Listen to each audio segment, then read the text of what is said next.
আমাদের জ্বর সর্দি হলে এমনিতে কোনো কিছু কিন্তু খেতে মোটেও ভালো লাগে না। আর অনেক সময় কী হয়, গরমের সময় কিন্তু আমাদের কোনো খাবারই যেন ভালো লাগে না। আমি বলবো একবার এরকম করে আলুর ঝাল ঝাল মুখরোচকের রেসিপিটি তৈরি করলে যে কোনো সময় খেতে হবে দুর্দান্ত, এক থালা ভাত নিমিষেই কিন্তু শেষ হয়ে যাবে। নমস্কার বন্ধুরা, আমি রিতা চলে আসলাম তোমাদের সাথে আবারও নতুন একটা রেসিপি নিয়ে। আজ আমি খুব সহজভাবে জ্বর সর্দিতে কীরকমভাবে আলুর এই ঝাল ঝাল রেসিপিটি তৈরি করবে এবং সবার মন জয় করে নেবে, চলো রেসিপিটি শুরু করা যাক। রেসিপিটি করার জন্য এখানে একটা কড়াই বসিয়ে দিয়েছি। কড়াইতে দুটো শুকনো লঙ্কা দিয়ে হালকা আমি একটুখানি ভেজে নেব। এরপর আমি এখানে দিয়ে দিব 1 চা চামচ গোটা ধনে, 1 চা চামচ গোটা জিরে দিয়ে খুব ভালোভাবে এটাকে আমি 30 সেকেন্ডের মতো ভেজে নেব। 30 সেকেন্ড ভেজে নিয়ে আমি এগুলোকে নামিয়ে নেব। নামিয়ে কিন্তু একটা সাইডে রেখে আমি এটাকে পরে গুঁড়ো করে নেব। নামিয়ে নেওয়ার পর ওই কড়াইতে আমি দিয়ে দিচ্ছি পরিমাণ মতো তেল। তেলটা দেওয়ার পরে হালকা একটু গরম হয়ে যাওয়া পর্যন্ত অপেক্ষা করব। তেলটাকে আমি কড়াইয়ে সারা গায়ে এরকম করে দিয়ে দিচ্ছি। আর এদিকে তেলটা কিন্তু গরম হয়ে গেছে। এখন আমি এতে দিয়ে দিব হচ্ছে 1 চা চামচ, চাইতে একটু কম গোটা জিরে। ছোটো চা চামচে আমি 1 চা চামচ দিয়েছি। তারপর আমি এতে দিয়ে দিব অল্প পরিমাণে একটু হিং। হিংটা দিলে কিন্তু খেতে আরও দুর্দান্ত লাগে। দিয়ে এটাকে আমি হালকা একটু ভেজে নেব। তারপর আমি দিয়ে দিব হচ্ছে 1 চা চামচ কাঁচা লঙ্কা। এখানে আমি 2টো কাঁচা লঙ্কা নিয়েছি এরকম কুচি করে। তারপরে দিয়ে দিব হচ্ছে আলুগুলো। এখানে আমি মাঝারি সাইজের 3টে আলু নিয়েছি, তোমরা তোমাদের পছন্দ অনুযায়ী কম বেশি নিতে পারো। এরপর আমি এতে দিয়ে দিচ্ছি আধা চা চামচ লবণ। লবণটা দিয়ে এখন আমি এটাকে হালকা একটু নাড়াচাড়া করে নেব।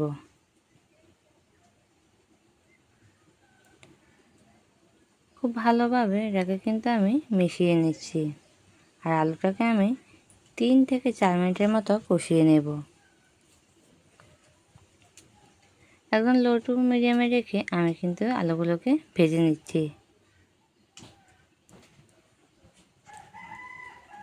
এরপর আমি এতে দিয়ে দিব হচ্ছে কাসুরি মেথি। দিয়ে একে খুব ভালোভাবে নাড়াচাড়া করে মিশিয়ে নেব।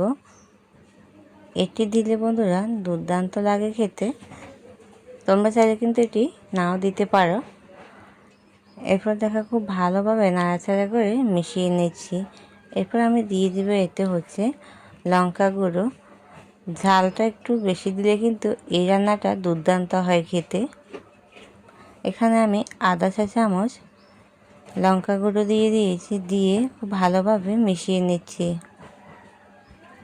এরপর আমি মেশানোর পর এতে দিয়ে দেব হচ্ছে যে মশলাটা আমি তৈরি করে রেখেছিলাম, গোটা জিরে, গোটা ধনে, শুকনো লঙ্কা দিয়ে গুঁড়ো করে নিয়েছিলাম। ওই মশলাটা আমি পুরোটাই এখানে দিয়ে দিয়েছি। এই মশলাটা দেওয়ার কারণে এই রান্নাটার স্বাদ কিন্তু অসাধারণ হয় খেতে। এরপর এটাকে নাড়াচাড়া করে আমি 2 মিনিটের মতো খুব ভালোভাবে কষিয়ে নিচ্ছি। আর রান্নাটা কিন্তু বন্ধুরা আমার প্রায় হয়ে এসেছে। মশলাটা খুব ভালোভাবে মিশিয়ে নিতে হবে। আর একদম শেষে এখন আমি দিয়ে দিব হচ্ছে গরম মশলা গুঁড়ো। গরম মশলাটা আমি ঘরেই তৈরি করেছিলাম। গুঁড়োটা দিয়ে খুব ভালোভাবে আবারও মিশিয়ে নিচ্ছি। মিনিট 2 মতো আমি আবারও খুব ভালোভাবে মশলাটার আলুটাকে খুব ভালোভাবে কষিয়ে নিচ্ছি। রেডি হয়ে গেছে আমার আলুর চটপটা এই রেসিপিটি। একদম শেষে আমি দিয়ে দিচ্ছি হচ্ছে বিট লবণ। এটি কিন্তু স্বাদ আরও দ্বিগুণ বেড়ে যায়। বিট লবণটা দিয়ে খুব ভালোভাবে আমি আবার এটাকে মিশিয়ে নিচ্ছি। বিট লবণটা কিন্তু আমি আধা চা চামচ চাইতেও কম পরিমাণে দিয়েছি। এরপর দিয়ে দিচ্ছি হচ্ছে ধনেপাতা কুচি। আজকে আমার রেসিপিটি তোমাদের কেমন লেগেছে অবশ্যই তোমাদের সুন্দর একটি কমেন্টে বলে যাবে। আর দেখো রান্নাটা আমার পুরোপুরি কমপ্লিট। এখন আমি রান্নাটাকে নামিয়ে নিব।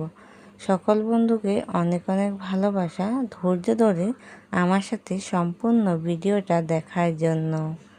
সবাই ভালো থাকবে, সুস্থ থাকবে। দেখা হবে তোমাদের সাথে আবারও নতুন একটা রেসিপির সাথে। ততক্ষণ সবাই সাবধানে থেকো। অনেক অনেক ভালোবাসা। যারা আমার চ্যানেলটা এখনও সাবস্ক্রাইব করোনি প্লিজ চ্যানেলটি সাবস্ক্রাইব করে আমার পাশে থেকো। ধন্যবাদ।